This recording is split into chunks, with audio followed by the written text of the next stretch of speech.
प्यारे बच्चों, 7वीं कक्षा के गणित के पहले चैप्टर पूर्णांक के लेक्चर में आपका स्वागत है। इस लेक्चर में हम 7वीं कक्षा के गणित की प्रश्नावली 1.2 के सभी प्रश्नों को हल करेंगे। तो आइए मैं आपको एक बहुत ही आसान तरीके से इस प्रश्नावली के सभी प्रश्नों को हल करवाता हूँ।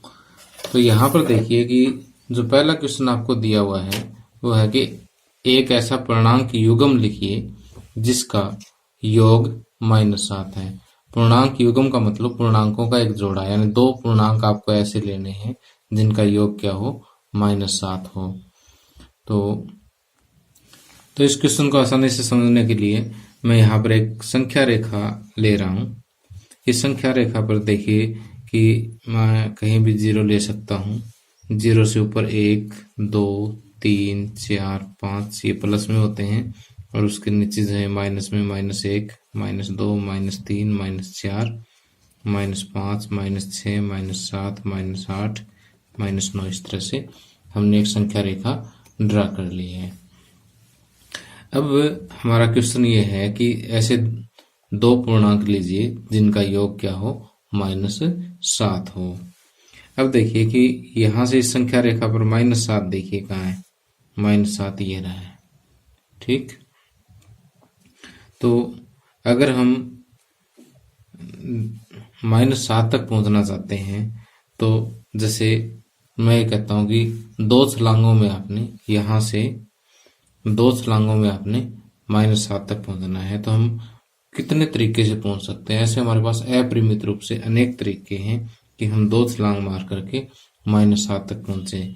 पहला तरीका तो क्या है, हमने छलांग 0 पे लगाई, वापस वहीं यानी उसी जगह पे कूद गए, यानी 0 से 0 पे, और अगली छलांग सीधी -7 पे लगा दी। तो 0 प्लस में -7 पहुंच गए ना -7 पे।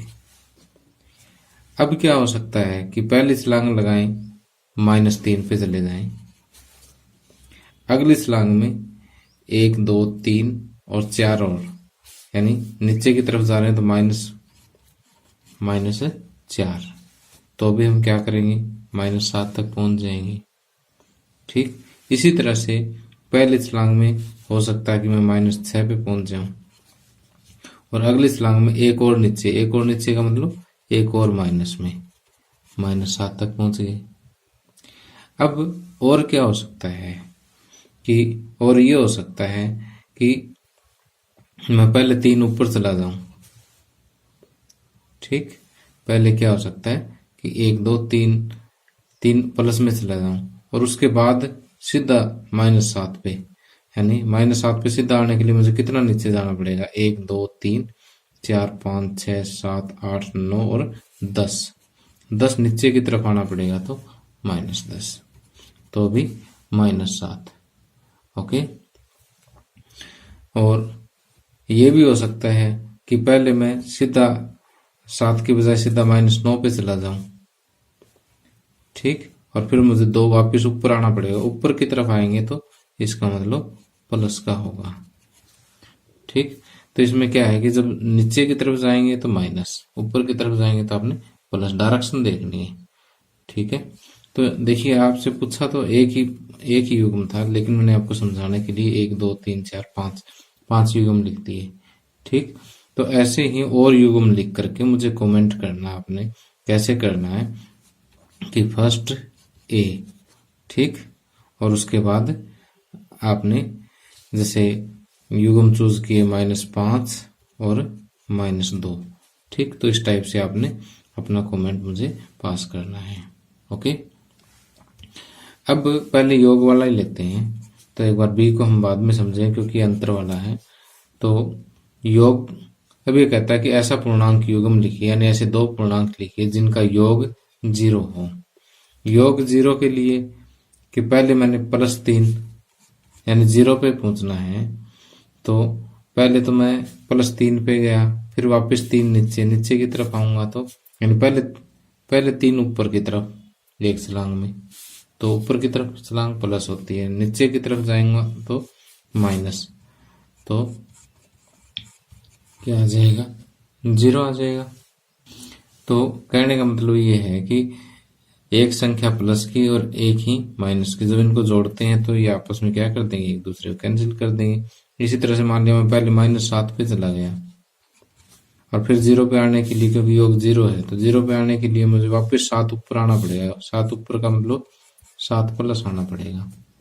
ठीक, अब आप समझ गए। अब बिना इस संख्या रेखा के भी हम लिख सकते हैं कि अगर एक संख्या +100 है तो दूसरी संख्या -100 है। ठीक, तो इसी तरह से आपने बाकी, और जैसे यहाँ पर आपने कमेंट किया, ऐसे मुझे यहाँ पर भी कम से कम एक ऐसा पूर्णांक युग्म लिख के दिखाइए जिनका योग 0 हो। आपने कमेंट करना फर्स्ट सी और ऐसे। ठीक, 2 पूर्णांक आपने लिख देने हैं। अब बात आती है अंतर वाले की। अब देखिए, अंतर वाले क्वेश्चन को भी हम इसी तरह संख्या रेखा पे समझेंगे। और देखिए दोनों में अंतर, दोनों में फर्क क्या है, योग वाले में और अंतर वाले में। योग वाले में हमें 2 छलांग लगा करके हमें उत्तर तक पहुंचना था, और अंतर वाले में सिर्फ हम एक छलांग में ही, जैसे अंतर यहाँ -10 है तो पहले एक बार माइनस को छोड़ देते हैं, तो एक छलांग ऐसी लगाएंगे कि 10 खाने पार कर जाए। ठीक, एक छलांग ऐसी लगाएंगे कि 10 खाने पार कर जाए। तो आपकी मर्जी है, शुरुआत कहीं से कर लो इस क्वेश्चन में। कि जैसे मान लिया मैंने 4 से शुरुआत कर ली, 4 से शुरुआत करके 1 2 3 4 5 6 7 8 9 10 सीधा यहाँ पहुंच गया एक छलांग में। ठीक, 4 से सीधी छलांग लगाई और कहाँ पहुंच गया, -6 पर। ठीक, तो आप देख सकते हो बीच में 10 है खाने, 1 2 3 4 5 6 7 8 9 10। तो अंतर वाले सवाल में आपने एक ही छलांग में 10 का अंतर पार करना है। ठीक, अब अंतर देखिए कि माइनस का है, माइनस का है तो देखिए छोटी संख्या में से बड़ी घटाओगे तभी तो माइनस का आएगा ना। तो छोटी कौन सी होती है, जो नीचे आती है वो छोटी होती है। तो -6 में से प्लस का 4 घटा देंगे, -6 में से प्लस का 4 घटा देंगे, माइनस का 10 आ जाएगा। ठीक, अब इसी तरह से आप कहीं से भी एक छलांग पूरे 10 खानों के ऊपर से मार दीजिए, आपका आंसर आ जाएगा। अब जैसे मान लिया कि मैंने 2 से लगाई छलांग, 2 से यहां से शुरुआत कर दी, अलग कलर का पेन ले लिया मैंने समझने के लिए कि 1 2 3 4 5 6 7 8 9 10। मैं यहाँ पर आकर के टिकूंगा, ऐसे ले लो 1 2 3 4 5 6 7 8 9 और 10। 2 से छलांग लगाई और सीधी कहाँ पहुंच गए, -8 पे पहुंच गए। तब देखो आपका आंसर आ जाएगा यहाँ पर, -8 में से क्या घटाएंगे, प्लस का 2 घटाएंगे, तो आपका आंसर -10 आएगा। अब देखिए, वैसे तो अगर आप इतना सा लिख देते तो भी इस सवाल का हल तो हो जाएगा, लेकिन हमें एक चीज को अच्छी तरह से समझना है। तो इसी को अच्छी तरह से समझाने के लिए मैं आपको ये बताता हूँ कि अगर मान लीजिए संख्या रेखा पर हम 0 यहाँ ले लेते हैं और 1 2 3 4 5 6 7 8 9 और ये 10। ठीक, अब अंतर आपको लेना -10 का, तो यहाँ 10 से छलांग लगाऊंगा मैं, तो 1 2 3 4 5 6 7 8 9 10, 0 पे आके रुकूंगा। ठीक, तो माइनस का 10 है तो छोटे में से बड़ा घटाना है, 0 - 10 क्या आ जाएगा, -10 आ जाएगा। इसी तरह से मान लिया मेरे पास 11 है यहाँ पर, तो 11 से छलांग लगाएंगे तो 1 पे आएंगे, तो 1 - 11, ये भी -10 हो जाएगा। इसी तरह से आप इस संख्या रेखा को 0 से नीचे यानी माइनस की लेकर के भी आप सम कर सकते हो। ठीक, तो ऐसे क्वेश्चंस के अपरिमित रूप से अनेक उत्तर हो सकते हैं। ठीक, तो मेरे हिसाब से समझ आ गया होगा। अगर नहीं आया तो भी जो सेकंड क्वेश्चन हमारा वो भी ठीक उसी तरह से है, हम इनको भी इसी तरीके से सोल्व करेंगे। अब देखिए सेकंड क्वेश्चन में कहा है कि एक ऐसा ऋणात्मक पूर्णांक युग्म लिखे जिसका अंतर 8 है अब देखिए अंतर की बात अगर आती है तो हम सिर्फ 8 खानों के ऊपर से एक ही छलांग लगाएंगे। लेकिन यहाँ पर एक कंडीशन आपको और दे दी कि ऐसा ऋणात्मक पूर्णांक युग्म, यानी आपको दो जो संख्याएं लेनी है दोनों ही ऋणात्मक लेनी है। ठीक, यानी ऋणात्मक से ही आपने छलांग लगानी शुरू करनी है, ऋणात्मक पर ही जाकर के आपने रुकना है। ठीक, तो संख्या रेखा मैं ऐसे ले लेता हूँ कि यहाँ पर 0 ले लेता हूँ, क्योंकि यहाँ स्क्रीन पे थोड़ी सी जगह कम पड़ जाएगी अगर 0 बीच में लेता हूँ तो। यहाँ पर ऊपर 1 2 और इसी तरह से चल जाएंगी। ठीक, नीचे -1 -2 -3 -4 -5 -6 -7 -8 -9 -10 -11 -12 -13 -14 और इसी तरह से। वैसे तो मैं 0 थोड़ी सी और नीचे भी ले सकता था, यहाँ पर कोई दिक्कत नहीं है, ये भी ठीक है। अब क्या कहता है कि अंतर 8 है, यानी आपने नीचे से कोई भी एक अपनी मर्जी से चूज कर लो। ठीक, और 8 स्थान ऊपर जाना है। तो देखो पहला मैंने ऋणात्मक अंक चूज किया, तो 8 स्थान 1 2 3 4 5 6 7 8। अगर यहां से छलांग लगाऊंगा तो मैं -3 पर पहुंच जाऊंगा। ठीक, तो अंतर था इसलिए मैंने एक ही छलांग की बात करी। ठीक, और अगर जोड़ हो तो हम जो जोड़ योग हमें ज्ञात करना वो अंक पहले डिसाइड कर लेते हैं और 0 से स्टार्ट होकर 2 छलांगों तक उस तक पहुंचते हैं। अंतर है तो हमारी मर्जी, हम कहीं से स्टार्ट करें और जितना अंतर दे रखा है इतने खानों के ऊपर से छलांग लगानी है। ठीक, अगर अंतर प्लस का है तो नीचे से ऊपर छलांग लगाएंगे और अंतर माइनस का तो ऊपर से नीचे। माइनस है तो नीचे की तरफ आएगी छलांग, प्लस है तो ऊपर की तरफ जाएगी। ठीक, सिंपल सी बात है।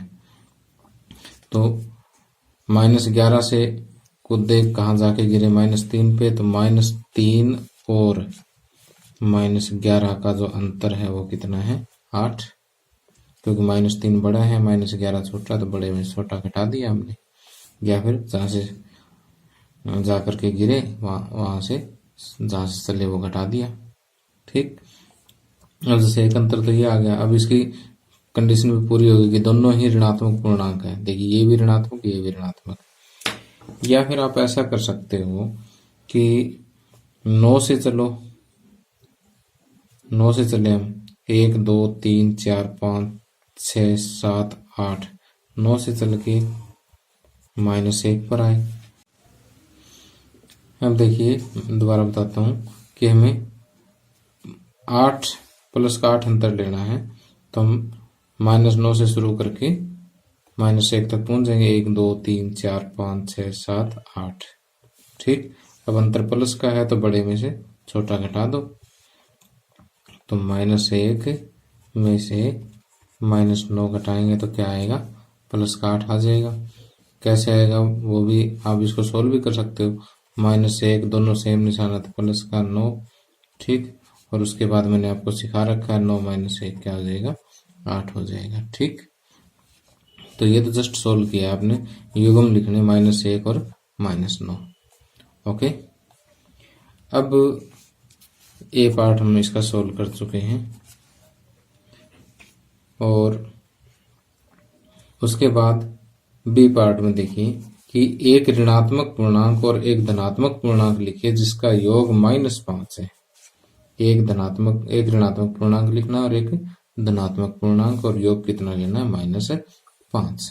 तो इसके लिए पहले हम संख्या रेखा ड्रा करते हैं, उसके बाद 2 छलांग लगाएंगे।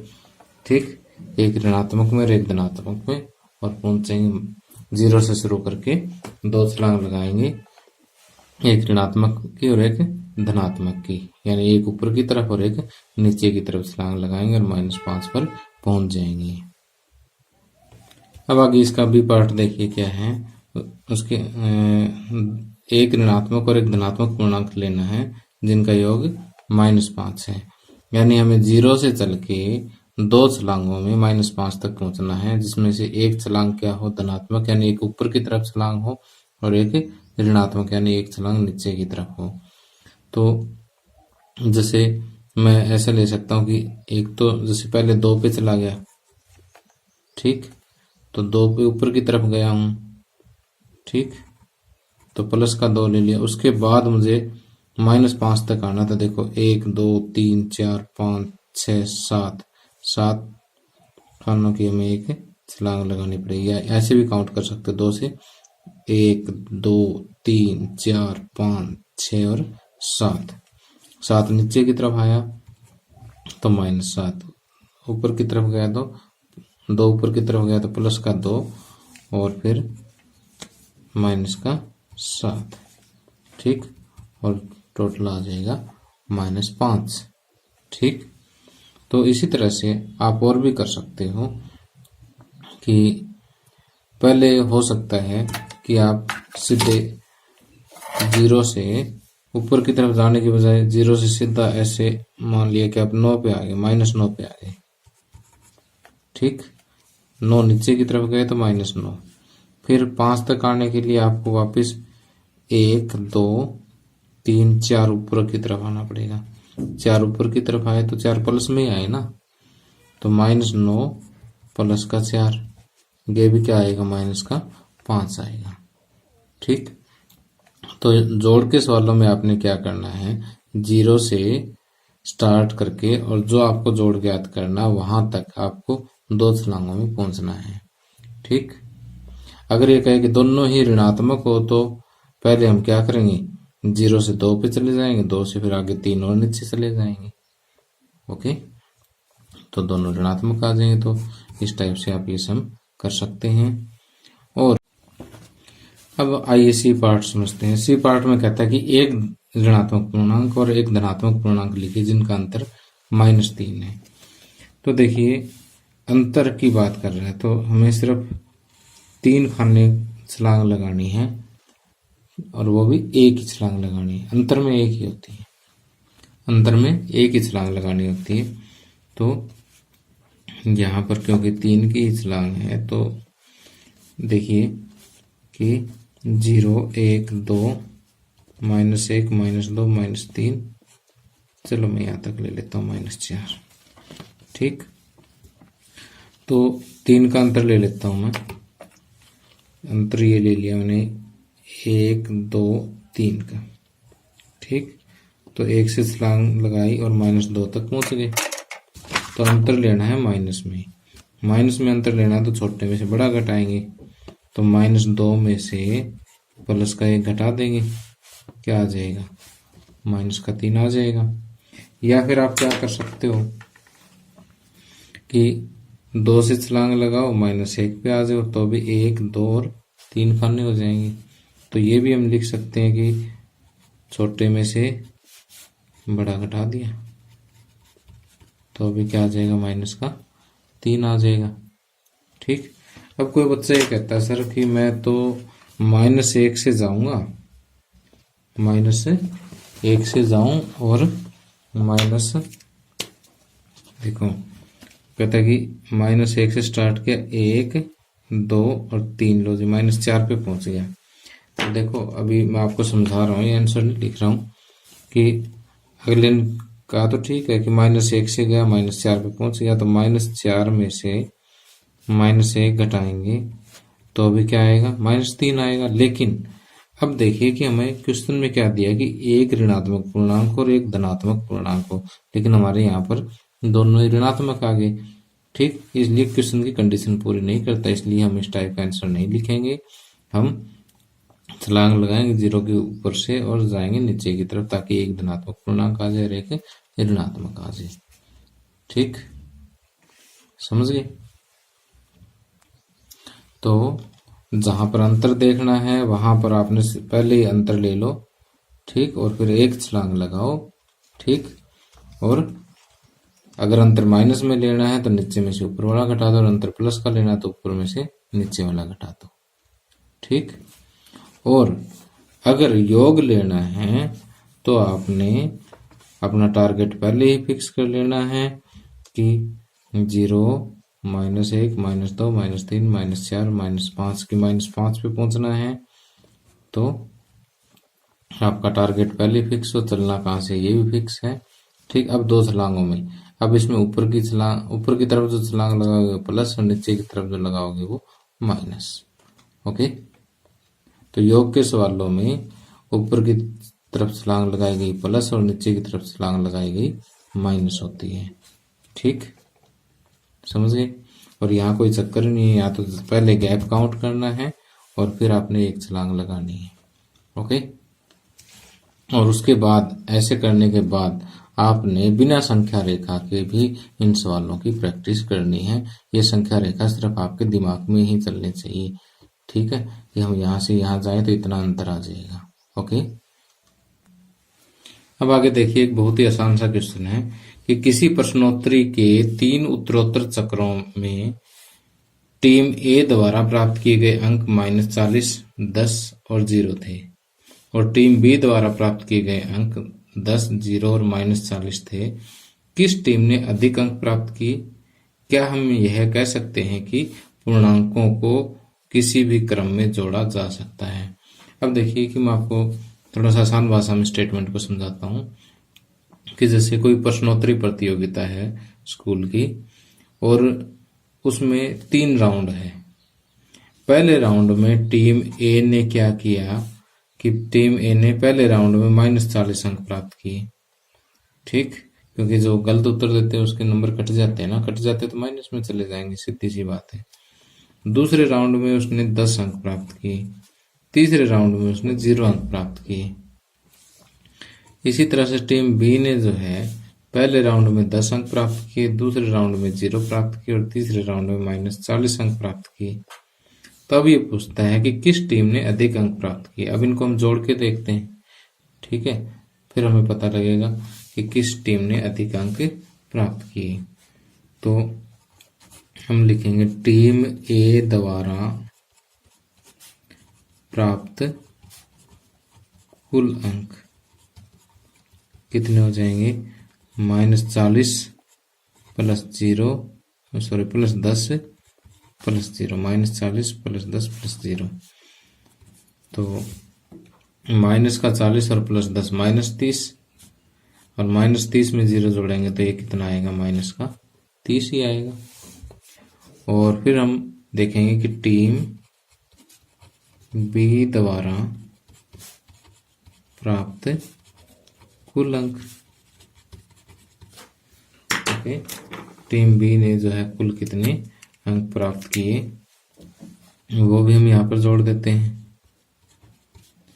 कितने अंक प्राप्त किए भाई? 10 प्लस 0 प्लस में -40, 10 प्लस 0, ये दोनों अलग अलग निशान है तो -40। तो 10 प्लस 0 ये तो 10 ही हो गया, 10 -40। जब छोटे में से बड़ा घटेगा तो माइनस का ही बचेगा। ठीक, तो यहाँ पर देखिए दोनों का स्कोर क्या है? सेम है। तो हम लिखेंगे कि दोनों टीमों ने बराबर अंक प्राप्त किए। दोनों टीमों ने बराबर अंक प्राप्त किए। ओके, अब क्या हम कह सकते हैं कि पूर्णांकों को किसी भी क्रम में जोड़ा जा सकता है? तो यहाँ देखिए पहले हमने 40 लिया, फिर 10, फिर 0। यहाँ पर पहले क्या लिया? पहले 10, फिर 0, फिर -40। तो यहाँ देखिए क्रम तो बदल दिया लेकिन उत्तर क्या है? सेम रहा। तो हम यहाँ कह सकते हैं कि पूर्णांकों को किसी भी क्रम में जोड़ा जा सकता है, क्योंकि दोनों टीमों का स्कोर बराबर है, दोनों टीमों द्वारा प्राप्त अंक बराबर है। इसलिए हम कह सकते हैं कि पूर्णांकों को किसी भी क्रम में जोड़ा जा सकता है। तो क्योंकि दोनों टीमों के कुल अंक बराबर हैं, इसलिए हम कह सकते हैं कि पूर्णांकों को किसी भी क्रम में जोड़ा जा सकता है। पूर्णांकों को किसी भी क्रम में जोड़ा जा सकता है। ओके, अब आगे इसी प्रश्नावली का लास्ट क्वेश्चन बहुत ही आसान क्वेश्चन है। तो कहता है निम्नलिखित कथनों को सत्य बनाने के लिए रिक्त स्थानों की पूर्ति कीजिए। -8 प्लस -5 प्लस में -8 बराबर -8 प्लस, देखो ये हमने पढ़ रखा है कि अगर a प्लस बी हो तो b प्लस ए उसके बराबर होता है। ये हमने क्रम विनिमयता गुण के अंदर पढ़ा था। तो a की जगह यहाँ पर क्या है -5 और b की जगह क्या है -8। ठीक, तो -5 में -8 जोड़ दो, चाहे -8 में -5 जोड़ दो, ठीक, रिजल्ट क्या रहेगा, बराबर रहेगा। ठीक, अब -53 में क्या जोड़े कि -53 रह जाए। तो ऐसा तुम्हारे पास एक ही अंक है 0, क्योंकि 0 किसी भी अंक में आप जोड़ दो क्या रह जाएगा, वही रह जाएगी वो संख्या। अब 17 में क्या जोड़े कि 0 आ जाए। 17 में 17 का ऋणात्मक जोड़ दो, 0 आ जाएगा। ठीक है, तो किसी भी अंक का ऋणात्मक उसका योज्य प्रतिलोम कहलाता है, कि अगर योज्य प्रतिलोम जोड़ देंगे तो उसमें 0 आ जाएगी। ठीक, तो अब अगले में देखिए कि 13 प्लस में -12, 13 प्लस में ब्रैकेट शुरू -12 प्लस में -7। तो यहाँ देखिए पहले लास्ट की ग्रुपिंग कर रखी है, यहाँ शुरू वाला कर रखी है। तो आपको पता है कि प्लस के अंदर शास्त्रीय नियम काम करता है। तो पहले बेशक इन दोनों की ग्रुपिंग कर लो, चाहे इनकी, यानी पहले इन दोनों को हल करके इसमें जोड़ दो, चाहे लास्ट वाले दोनों को हल करके इसमें जोड़ दो, तो रिजल्ट क्या रहता है, सेम रहता है। तो ये शास्त्रीय गुण के आधार पर हम यहाँ पर कह सकते हैं क्या आएगा, -7 आएगा। और यहाँ पर देखिए कि -4 प्लस के 15 प्लस में -3, यहाँ पर भी देखिए प्लस का निशान है। तो अब इन दोनों की ग्रुपिंग कर दी तो यहाँ पर अभी लास्ट वाला अलग बच जाएगा, प्लस में -3। ठीक, तो इस तरह से आप इन खाली स्थानों को पूर्ति कर सकते हैं। तो प्यारे बच्चों, इसी के साथ ये लेक्चर समाप्त होता है। अगले लेक्चर में फिर जल्दी मिलेंगे। तो आपको मेरा लेक्चर कैसा लगा मुझे कमेंट करके ज़रूर बताइएगा, और अगर अच्छा लगा हो तो अपने दोस्तों के साथ इसको शेयर ज़रूर करें। Thank you, have a nice day.